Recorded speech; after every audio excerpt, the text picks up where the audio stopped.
YouTube channel. இப்போது இது left side இருக்க அந்த டெக்ஸ்ட்டு இது எப்படி centre of the web page கொண்டு வரது அப்படின்னு பார்க்கலாம். இன்னொரு நியூ டேப் ஓப்பன் பண்ணிவிட்டு அதில் பூட் ஸ்ட்ராப் அப்படின்னு டைப் பண்ணிக்கோங்க.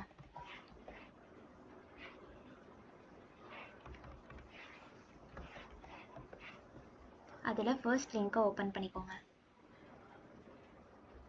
தென் கீழே ஸ்க்ரோல் பண்ணிவிட்டு இந்த இன்க்ளூட் வயா சீரியனில் ஃபர்ஸ்ட் லிங்க்கை காப்பி பண்ணிக்கோங்க. பூட்ஸ்ட்ராப் வெப்சைட்டில் காப்பி பண்ண லிங்க்கை இந்த டைட்டில் டேகுக்கு கீழே பேஸ்ட் பண்ணிவிடுங்க. தென் இந்த h1 டேகை ஒரு div டேக்குள்ளே போட போகிறோம்.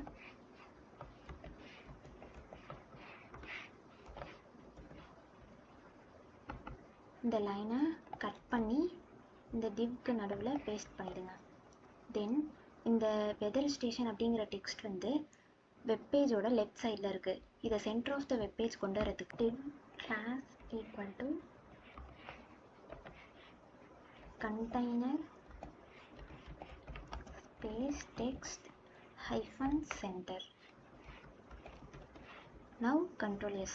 Now Chrome control R. Now yes, weather station center of the web page வந்துருச்சு. எதனாலனா நம்ம div class equal to container text center கொடுத்தனால.